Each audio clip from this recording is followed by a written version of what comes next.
جس طرح اسی قرآن پاک اندر پڑھے کہ اللہ تعالیٰ نے قرآن پاک اندر جتنے نبی آئے نے انہوں امت دا روحانی باپ آخر، یعنی باپ والا رشتہ بڑا پیارا تے اللہ نے نبیاں باپ والا رشتہ بھی عطا کیتا ہے کہ امت کے روحانی باپ نے النبی اولا بالمؤمنین وازواجہ امہاتہم۔ اس آیت کا ترجمہ اور مفہوم یہ ہے کہ محمد رسول اللہ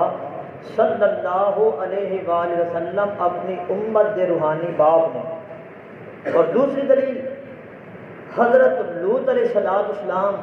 جدو قوم آئی نا گناہ کی طرف تو لوط علیہ السلام اگے کھڑے ہو گئے، کھڑے ہو کر کے روکے نہ رکے تے تنگ آ کے پریشان ہو کے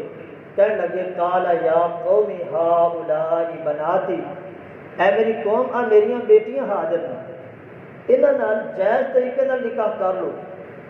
ہن کچھ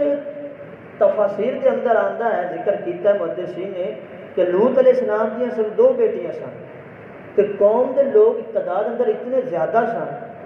کہ لوط علیہ السلام نے جڑا آخیا نا کہ میریاں بیٹیاں حاضر نے انہاں نال نکاح کر لو، اس کو مراد قوم دیاں بیٹیاں نے،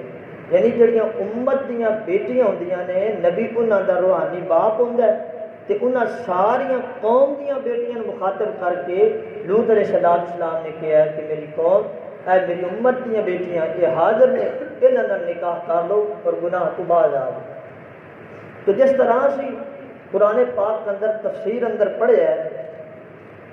کہ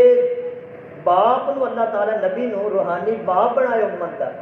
اسی طرح اسی قرآن پاک کے اندر یہ بھی پڑھیا ہے کہ اللہ تعالیٰ نے نبی نو روحانی بھائی بھی امت دا کیا۔ یہ مطلب ہے باپ والا رشتہ بھی بڑا آلہ ہے، یہ تو ثابت ہویا کہ بھائی والا رشتہ بھی بڑا آلہ ہے، یہ بھی اللہ نو بڑا پیارا، بڑا عزیز ہے، بڑا گہرا ہے یہ رشتہ بھی کہ اللہ نے باپ بھی نبی نو آخیا ہے امت دا روحانی، اور اللہ تعالیٰ نے قرآن پاک اندر نبیاں نو امت دا روحانی بھائی بھی آخیا ہے۔ وَإِلَىٰ ثَمُودَ أَخَاهُمْ صَالِحًا وَإِلَىٰ مَدْيَنَ أَخَاهُمْ شُعَيْبًا۔ اللہ فرماندے نے کہ اصل قوم سمود کی طرف انہاں دے بھائی صالح علیہ السلام نو نبی صالح علیہ السلام نبی بنا کر بھیجا، اور مدین کی طرف اللہ تعالیٰ نے شعیب علیہ السلام نو مدین والے دے بھائی اللہ نے بھائی کر کے ان آیت اندر قرآن پاک اندر نبیوں نے یعنی باپ والا رشتہ بھی دیتا ہے اور قرآن پاک کے اندر بھائی والا رشتہ بھی دیتا ہے۔ اس تو پتہ لگا ہے کہ جڑا یہ رشتہ ہے نا باپ دا